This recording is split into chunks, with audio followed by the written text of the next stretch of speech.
правим тренировка. Карлово водопада. И сега съм тръгнал към хижа Хубавец. Ще видим докъде ще го откараме. Може да ходим към хижа Левски, към Ботев. Ще го решим. Малък проблем е, че има сняг на Ботев. Но ще се справим. Снабдил съм сега с едно спрейче против хищници този път. Да видим дали ще ми се наложи да го използвам. Пулса гърми. До сега бях на 180+. Ама се справяме.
Минах хижа Хубавец.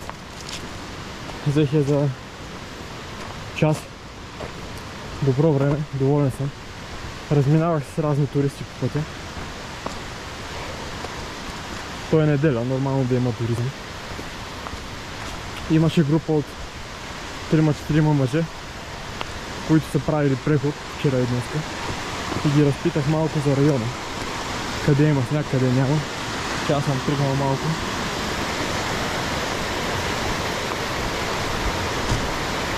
Още не съм решил докъде ще стигам днеска.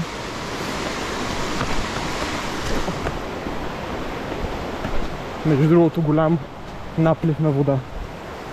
Заличена е част от пътеката под вода. Навсякъде кал. Следващата хижа е Балкански рози. Надявам се още 30 на минути максимум съм там. След това следва Васил Левски, хижа Васил Левски. Тя вече може би след час и 20-тина.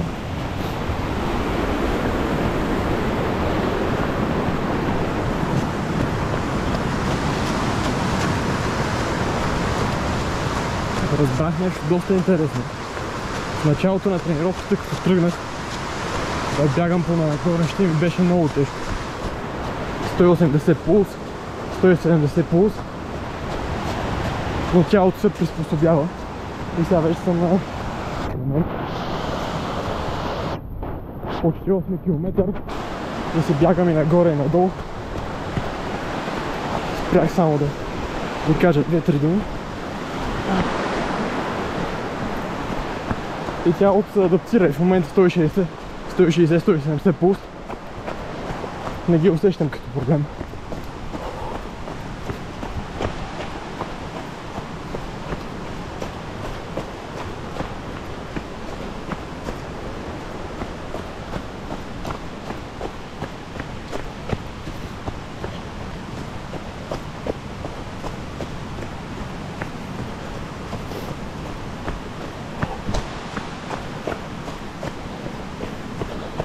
Не съм сигурен колко ще се чувам в клипа.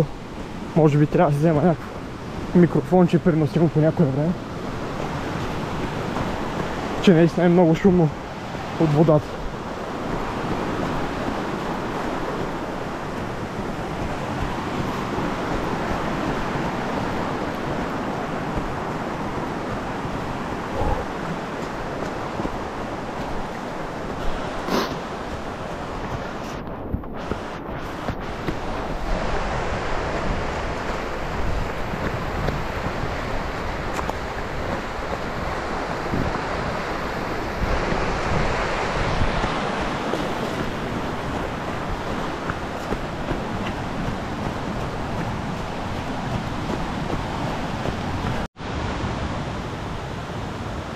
Пристигнах на Балкански рози. –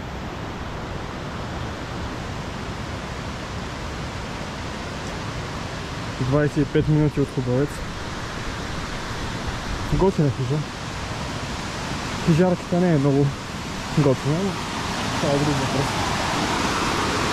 Продължаваме към Васил Левски. Да видим колко ще мога да бягам на там, че е доста по-стръмно. Дават го час и половина от тази хижа. Ма те тия времена не са точни никога. Така че да видим за колко ще го взема. Надявам се под час. 50 минути, примерно. И по-малко ако успея. Сега май ще има малко бързо ходене вместо бягане. Да видим.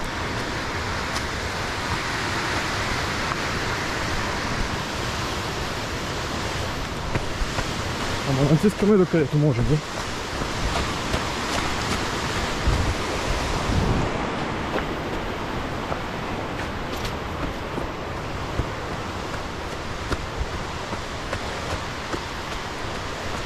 То на клипове никога не си личи, обаче не сме доста стръмни.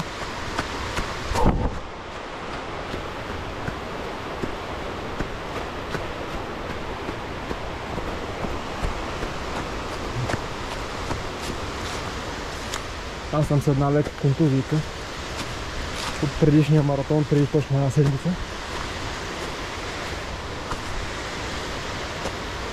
Леко разтежение.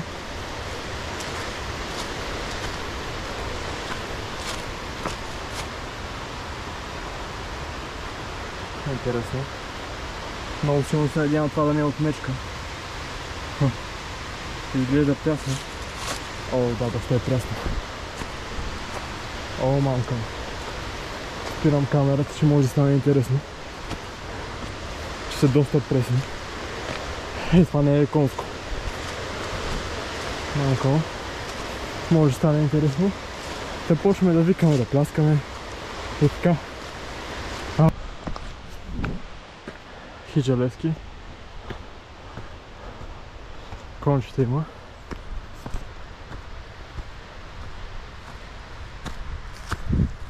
Взех го за около 35 минути.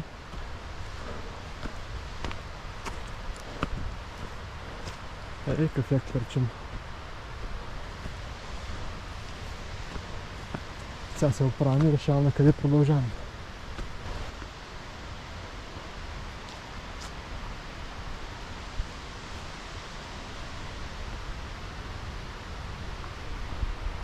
1450 надморска.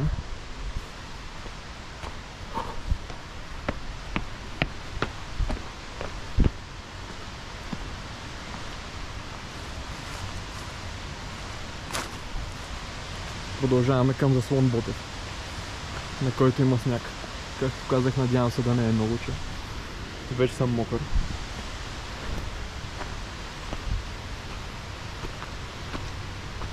Движим се на ръба на възможностите на времето. Има ли вода? Има вода, да се измия прав. Супер. Супер. Направи водичка ще надам.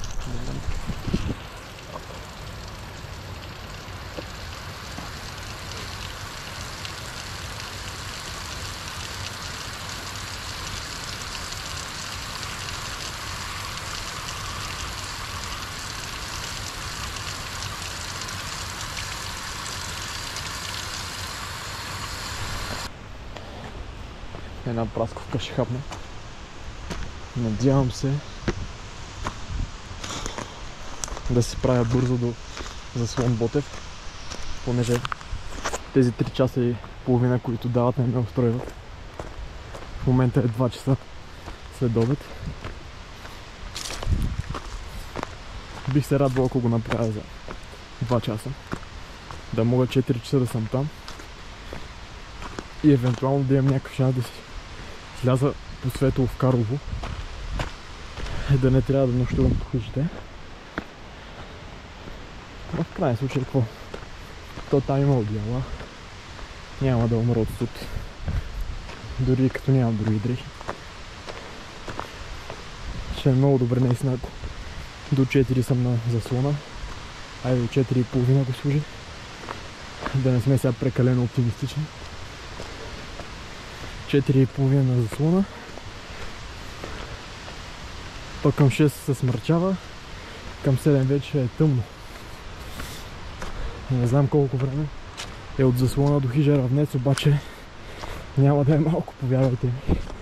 Не знам дали ще е 3 часа, да не е повече. Така че нещо ми бяга сметката, ама да видим. Майко мило. Не знам дали виждате, обаче има много сняг нагоре. И мъгла. Те върховете не се виждат.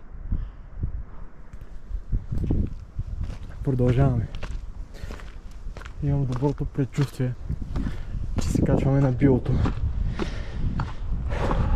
На най-високата част на планината. Точно от тази страна на билото не съм бил никога. За първи път ми е. Да видим. Дано вятър не е прекалено силен. Макар че винаги е много силен.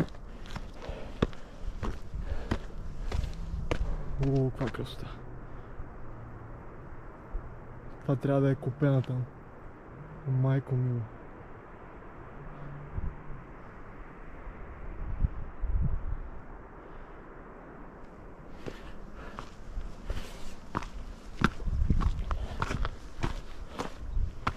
За сега няма сняг при мен. Да видим до кога.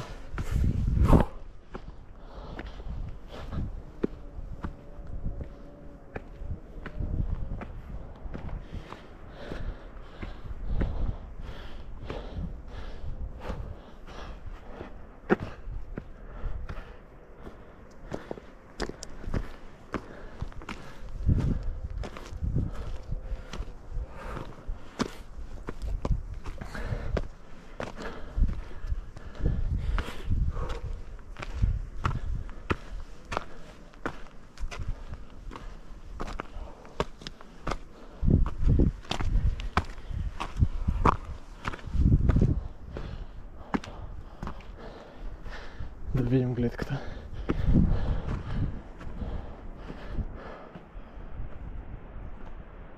Красота.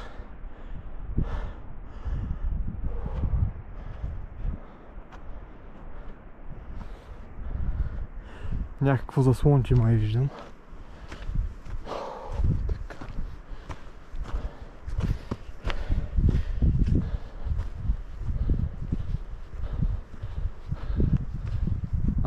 Коза. Обичайно е за района. Не знам от тук дали се вижда. Планинска коза.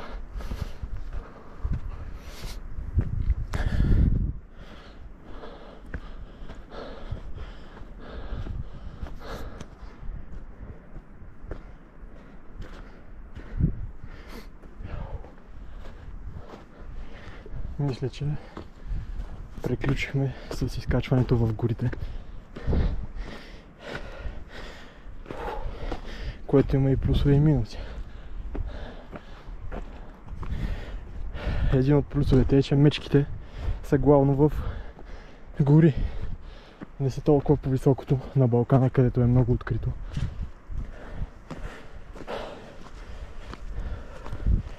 Друг плюс е, че е много красиво.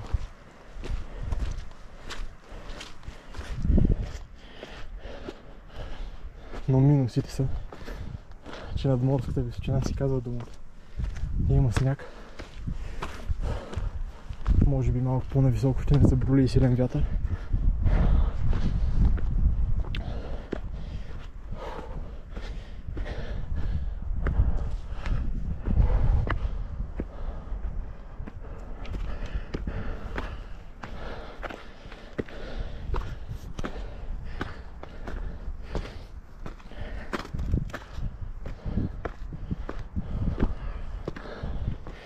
Да проверя на каква надморска височина съм. Така. 1600 плюс.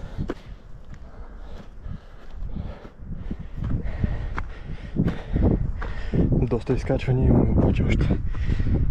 Да видим. За Слон Ботев 2 часа и 40 минути.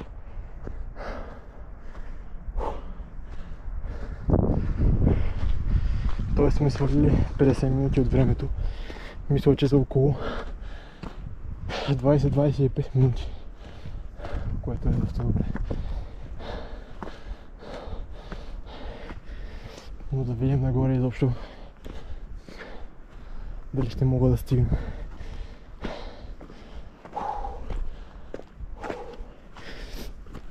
Той ако снега е плитък, не е такъв проблем.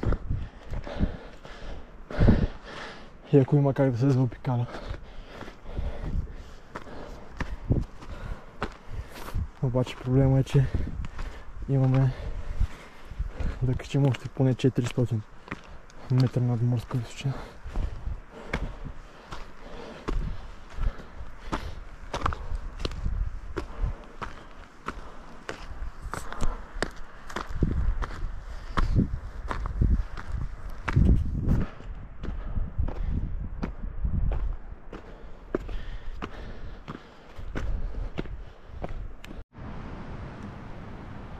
Една козичка отпред припка. Доста бърза. Спря се на едно място и почна да ми издава някакви звуци. Между другото вече целия съм мокър. Нагоре се чуват някакви неща като лавини. Да видим. Тук е малко район, поне в който може да се побяга. Бегаем район. Избягваме снега всячески. Да видим до кога ще имаме тази възможност.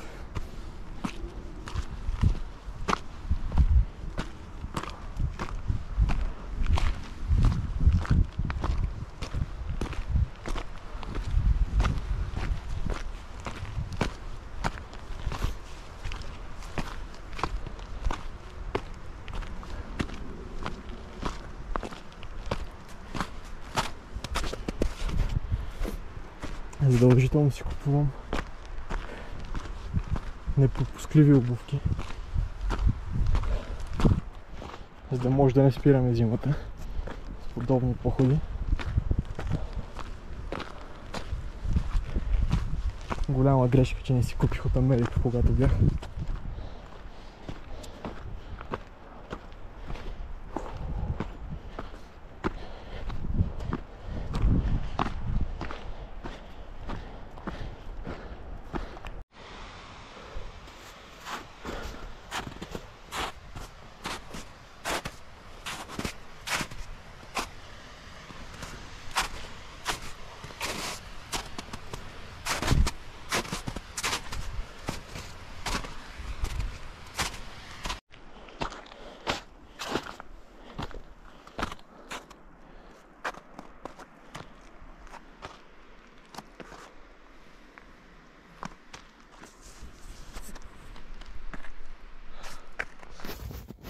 Часа е 3:05, на 15 км и нещо съм.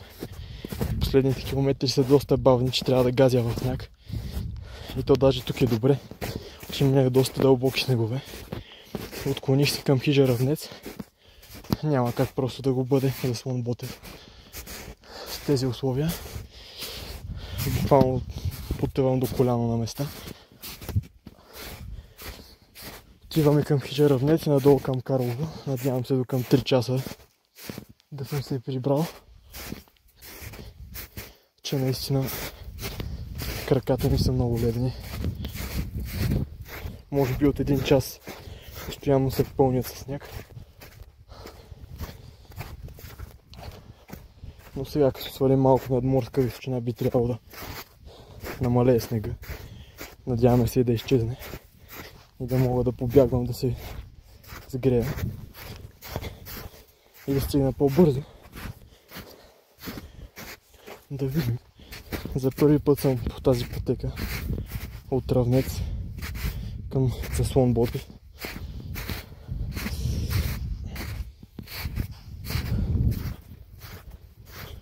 Започва да духа вятър. Смрачава се.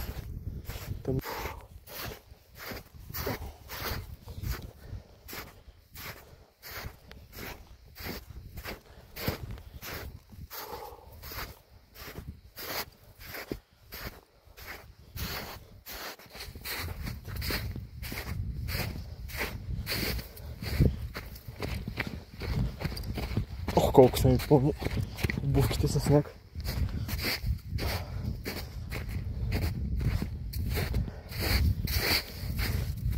Но наистина доста се забавлявам в момента, не ме разберете погрешно.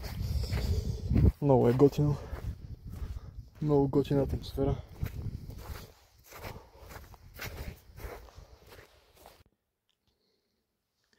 Стигнах някакво заслонче. Обаче имаме доста голям проблем, че почва да прикапва. Мъглата наляга. Аз имам още доста. Така че наистина почвам да си давам много зор. Лошото е, че имаме изкачване. То не е малко изкачване, което не би било проблем. Ако естествено нямаше такъв сняг. Наистина почва да вали. Ако не валеше, иди дойди. Това е някоя буря тук и става много страшно. Гаса. Падна доста голяма мъгла. Не знам дали се личи на камера. Надявам се това да е от надморската височина. А не да предвещава буря. Но по принцип наистина сме на високо в момента, на към 1900-2000 надморска височина.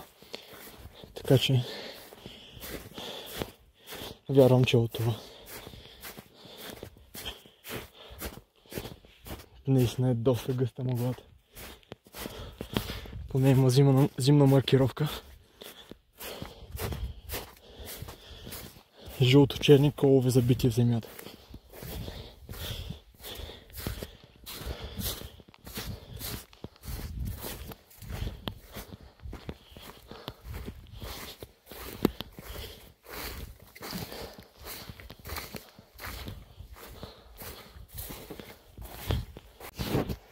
Ситуацията е малко критична. Мъглата е много силна. На 50 метра нищо не се вижда. Още сме на 2000 надморска височина. И снега е доста голям.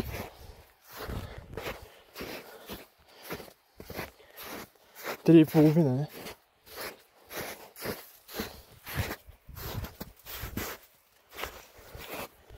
Добре смятам се движим. Макар че наистина ако го нямаше този сняг, може би вече тя да се на равница.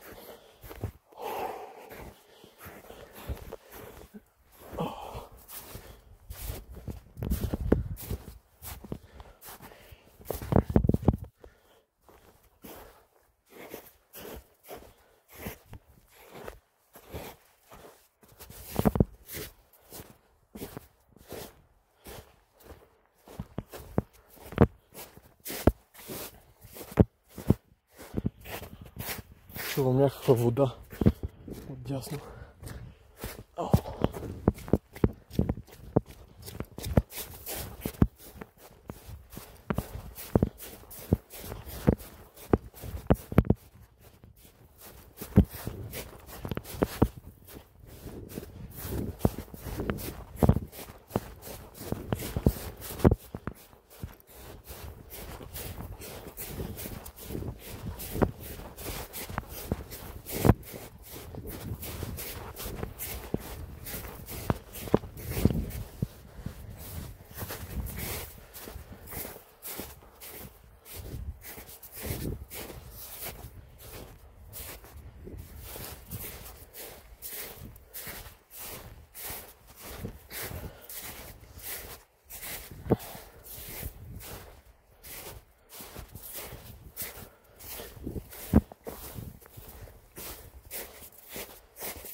От около час и половина-два газя в сняг.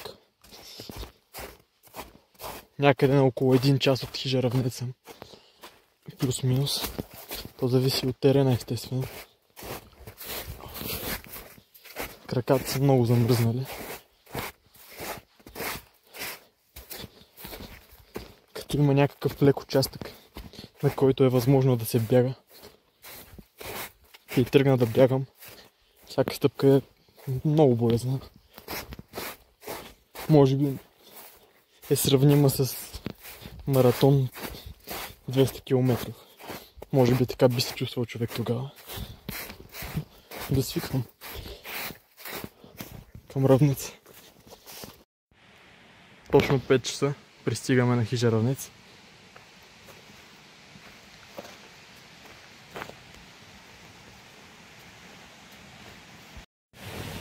Застоях се малко повече от очакваното на Равнеца. Не много, да? 7-8 минути. Аз си мислих, че хижата не работи, понеже нямаше хижар известно време, предишните месеци. Но сега има една баба там. Доста мила жена, поговорихме си малко. Почерпиме един чай. Бях малко и надолу към Карлово. Дават го, трябва са 30 минути по табела. Аз се сбягаме да видим доколко го покарам. Очаквам 40 минути, може би 50.